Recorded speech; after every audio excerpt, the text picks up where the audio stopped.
Okay, guys, so expression lesson number 4 this week is about using a wide range of vocabulary.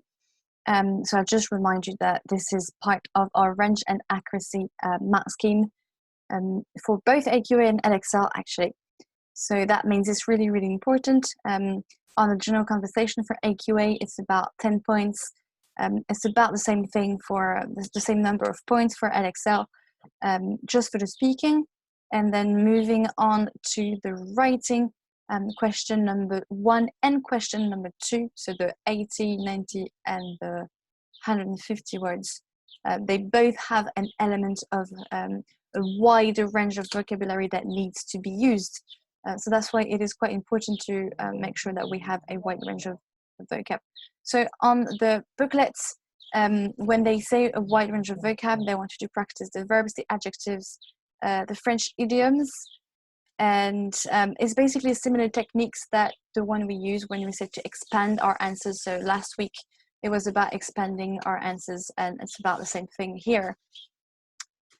So the only difference is that extending the content is on the content side of the points, and then the range of vocab is on the range and accuracy side of the points. So basically by learning more vocab, adjectives, adverbs and verbs and everything, you actually increase both of them, so both the content and the range and accuracy. So that is basically very, very, very important. The only difference with last week is that this week we are practicing with a 150 word question. So your question number 2. Question number 1, the 90 word question, is the one that you have in common with foundation, and therefore it is a lot more easy, so examiners will be a lot more lenient. For the 150 word question, they are expecting you to really prove that you deserve your space at higher. So you're going to need to be a little bit more precise, a little bit more detailed.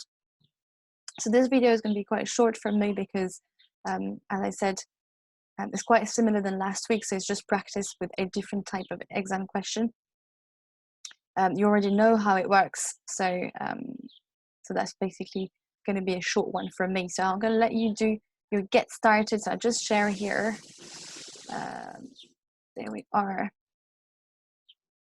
That will be our first page. So if you have a look, if you are doing it on the booklet, it's page 17.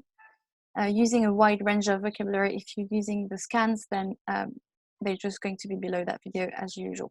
So here you see 150 word question. On Edexcel 130, 150, but it's basically the same thing. So I'm going to let you do the get started, which is basically one page this time, and pause this video now. And now if you're coming back to this video after pausing it, basically the most important thing that we need to know for both increasing the variety of verbs and the variety of adjectives is synonyms. So I talked to you about synonyms last Thursday when we developed our vocab tree, and last Monday when we actually heard about the concept for the first time of learning synonyms to make sure that we understand all sorts of vocab in all sorts of topic. It is very important for expression as well, not just comprehension, because you're going to use different type of words. So basically, to make sure you use a vast range of vocab, specific vocab, but while staying relevant to the question, synonyms are going to help you, because you can basically talk about the same topic, but with a lot more words, which is why I'll actually ask you to do the vocab tree task weekly that you're actually going to have to do this week as well. So that works for the variety of verbs and the variety of adjectives. So basically page 19 and 20, which are going to be, there we are, 20 here. So I'm going to let you do page 19 and 20. So pause this video and then come back after. So pause this video now. And if you're coming back for number 3, which is how to use idioms, then that's what we're going to cover now.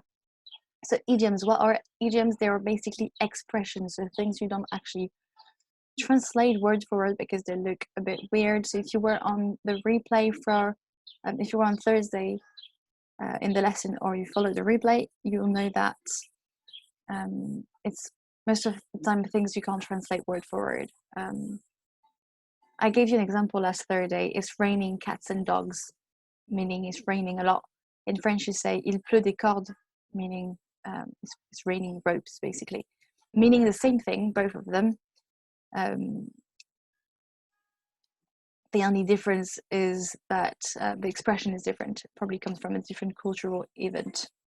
But yeah, that's basically what idioms are. So the more idioms you use, the more authentic it sounds. I know some of you have used them in speaking practice before, which I was really proud of, so that's cool.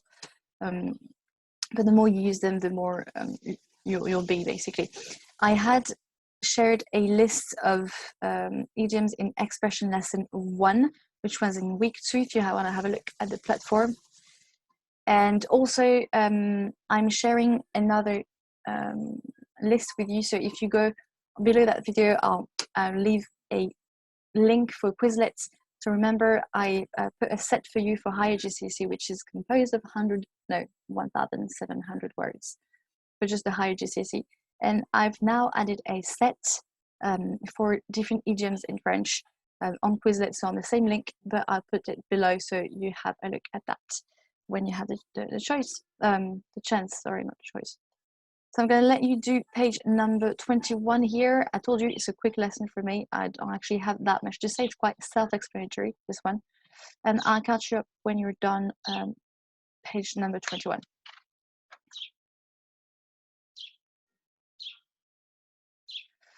So arriving very, very quickly to the end of this video, as I told you, basically the last 2 pages are going to be the U-turn pages. So have a look at the sample response, apply what you've learned before, which is basically what you've learned last week, how to increase the level of your vocab.